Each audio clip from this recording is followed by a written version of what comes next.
पर थोड़ी देर के लिए मानो कि चलो क्या होगा।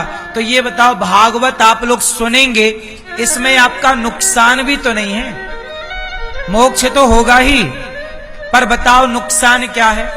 7 दिन आप लोग वृंदावन आए, 7 दिन आपने पोथी पाठ कराया, ये हमारे यजमान परिवारों ने भागवत सुनी।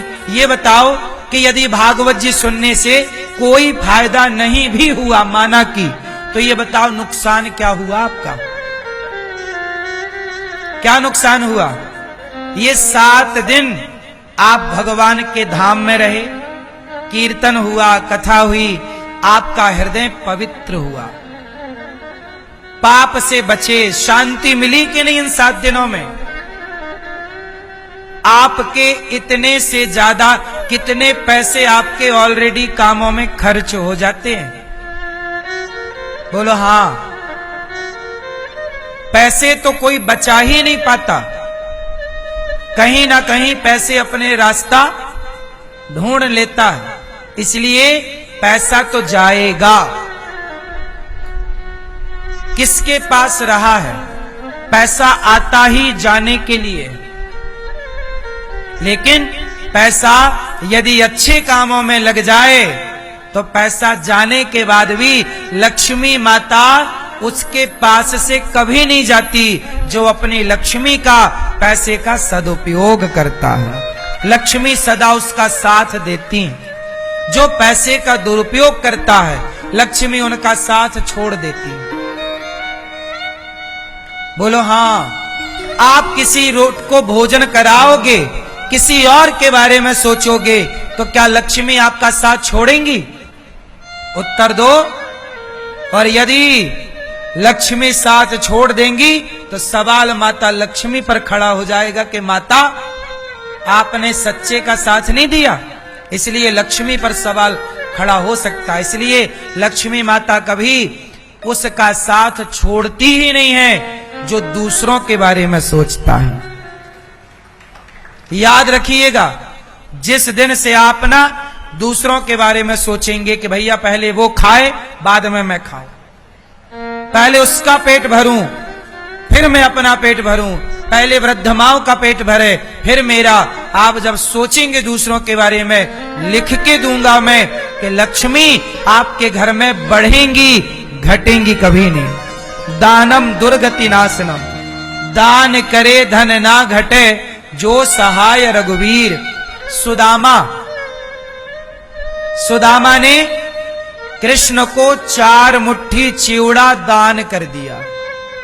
सुदामा द्वारिका देने गए थे कि लेने गए थे? बोलो। देने। क्या दिया?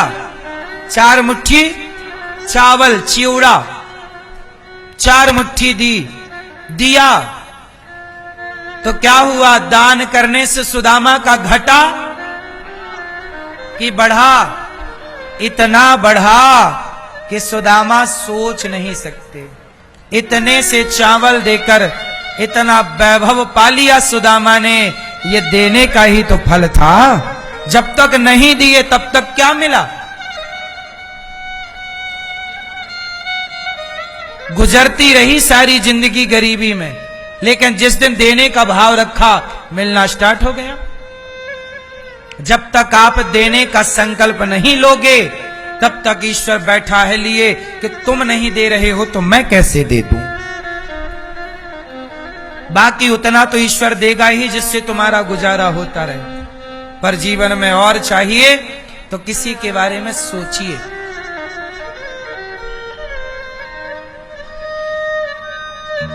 भक्तों, हमारी भारतीय परंपरा रही है कि हमारे, आपने देखा होगा आपके दादा परदादा जब थाली उनके सामने जाती थी तो पहले थाली से एक रोटी अलग निकालते थे, वो चावल थोड़ा दाल, और निकाल के बगल में रख देते थे। आप में से किसी के पुरखों को आपने देखा होगा ये सब करते हुए। नाना दादा पुराने लोग करते थे, आज की जनरेशन को पता ही नहीं। बोलो हाँ। थाली से एक रोटी किसके लिए निकालते थे? हैं? गाय के लिए, चिड़िया के लिए, कुत्ता के लिए, सब खाओ, जो सामने आ जाए उसको खिला दो। गैया आ गई गैया को, कुत्ता आ गया कुत्ते को, चिड़िया आ गई चिड़िया को। मतलब जो तुम्हारे पुरखे थे, बड़ी भूख लगी है कड़ी, पर पहले किसी का हक निकालेंगे फिर खाएंगे। तब तो लोग 90-90 साल जिंदा रहते थे, बीमारी नहीं होती थी। जो दूसरों को खवा के खाता है वो बीमार कैसे पड़ेगा यार। भगवान बैठा है ना, न्याय, वो न्यायाधीश है। तुम सोचो तो सही, तुम्हारे साथ बुरा होने देगा वो? तुम एक बार उसके आदर्शों पर चलो तो सही। बोलो हाँ, फिर देखना बदलाव ना हो तो बताना। आप लोग गौरी गोपाल आश्रम में जो साधु जन आते भोजन करने, आप इनको भोजन कराओ, आप वृद्ध माओं को भोजन बंटवाओ, आप यहाँ की सेवाओं से अपने आप को जोड़ो। आपके जीवन में परिवर्तन ना हो तो कहना। इन माओं की दुआएं खाली जाएंगी क्या?